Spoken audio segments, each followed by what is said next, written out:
the helicopter's on fire and he decides he needs to jump out, like to save his life.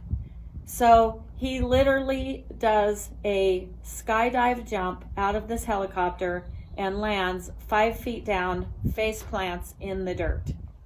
What were you thinking, jumping out of the helicopter? You didn't even have a parachute on.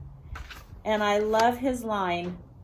What he said was, I was thinking one problem at a time. Hi everybody, it's Mary with Rusty's Bermuda Children Book Series. I am sitting out in my barn today because it's my happy place, and we may have a visitor come over in a few minutes. We'll hope so. Right now they're ignoring me, but you never know.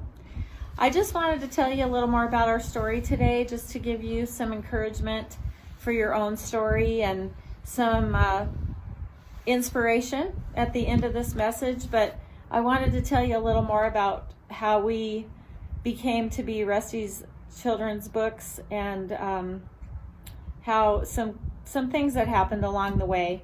I have some notes here because I just don't want to forget anything. So if I look down, that's what I'm doing. I just remembered recently that I actually wrote several of these books a long time ago, probably 7 years ago, I want to say. At the time, I was a sales rep. I had 4 kids at home. I was chasing around after their activities and didn't want to miss a thing of that. That was my priority, and keeping our household together. And I remember people saying, oh my goodness, I don't know how you do it. And my standard answer was always, well, don't be impressed, because everywhere we went, we were late and we only had half of our stuff. But nonetheless, we usually got there and everything got taken care of. As time went on, I got burnt out of sales, and my 3 boys went off on their life adventures and college and the things that they were doing, and I just needed a new thing in my life. I needed to find myself and reinvent myself. And it was really my husband who encouraged me to get the books out and to do something with them. So I decided I was going to do that. So I got them out, and as I started working on them again, I got excited, and I realized that I love this. I love telling stories, as I've said before, and I love writing things down. I love rhyming. So I started working on them. And next thing you knew, of course, I needed an illustrator. So I'll have another video about how the whole illustrator story happened, but the main thing that happened was that my daughter was a junior in high school, and she had gone to a small school up until that point in Burns, Wyoming, and she didn't really have a lot of opportunities in art. But we had to move to Casper for work, and so she got to go to a great big high school. Well, there were so many art classes to choose from, she just couldn't hardly choose. But she ended up choosing a watercolor class and some other things, which I realize now nothing ever happens by mistake.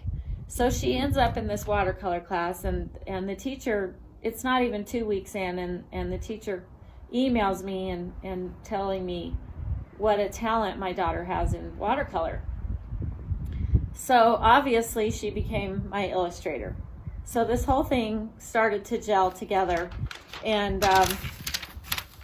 as I did research on how to do a book, how to publish a book, if I wanted to try to get published, I had actually taken a class on how to publish a children's book online, and it was through a college. And one of the first things that he said was, if you write rhyming children's books, you'll never get published. So I just decided then I'll just self-publish, because obviously there's no point in getting back rejections and sending letters and not hearing anything. And turned out that that was one of the best decisions I made. I love being in charge of all the decisions for my books, and I understand when you get published, you are not. I get to choose everything, from my illustrator to prices to how I want to market them to everything. So I'm super thankful that I didn't let that negativity stop me. And I know that it did, maybe for a little bit. It made me question what I was doing and wonder if I should go forward. But in the end, I decided that this is what I needed to do. So on I went and got a book on how to self-publish, read it through and through several times, tried to figure out the next step.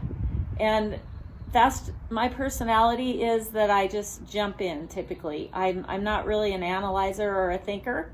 I did read through that book and then I jumped in with both feet, which leads me to one of my favorite stories of all time that I have to tell you right now, because you know I love stories. My boys are all into military stories. My husband is a Green Beret. That's a story for another time too that I must tell.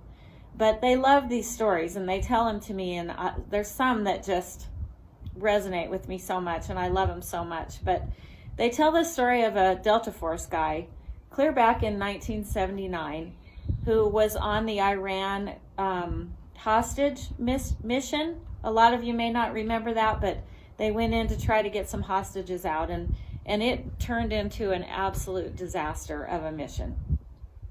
One of the things that happened was when they landed in a helicopter, they had all these different issues going on and they were trying to figure out what to do. They had combatives coming at them and all kinds of crises at the same time.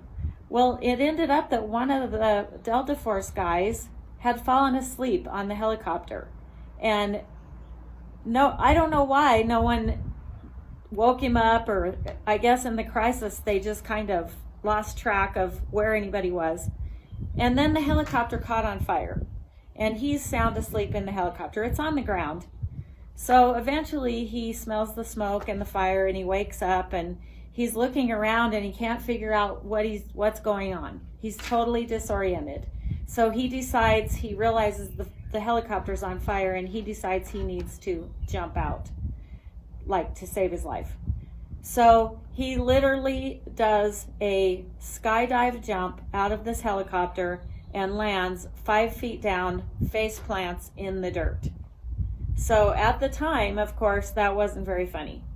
But later on, when they were interviewing him about all the things that had happened, the person interviewing him said, I mean, what were you thinking jumping out of the helicopter? You didn't even have a parachute on.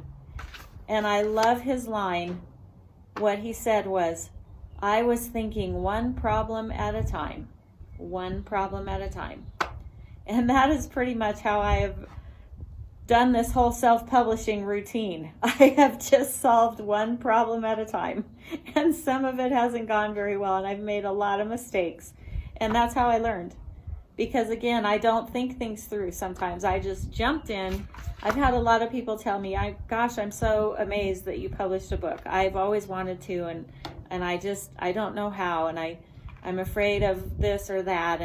And I just want you to know that it's really not that impressive if you realize that I've made a ton of mistakes, but I just kept going and fixing them, and then one problem at a time, and then I would fix the next one. So that's kind of our story. I'm still going through that. I'm still fixing problems that I've caused myself. I've caused myself some extra money. But in the big picture, it's been so worth every minute of it to learn, to grow, to meet so many of you that I would have never met. And I know for a fact that every single morning when I get up, I can't wait to do what I do. I just want to encourage every single one of you. I know there's something that you've probably always been passionate about, or something that you love doing, or something that you wish you would have done, and it's never too late. And I just encourage you to think about that. It doesn't have to be a business that you open. It doesn't have to be anything, but just going back to that passion and getting it back out, getting it out of your heart, getting it off the shelf, revisiting it and figuring out a way to incorporate it into your life. It's okay to make mistakes. You're going to be able to fix them one at a time and make your life better. And you'll be amazed at how God will bless that and all the amazing things that will happen. So I just wanted to encourage you and to not be too impressed with our story, because it's been a series of mistakes, but it's all from our heart. So thank you for listening, and let me know if any of you have any questions, and we can visit about whatever your passions are and whatever help you might need. Thank you. Have a good day.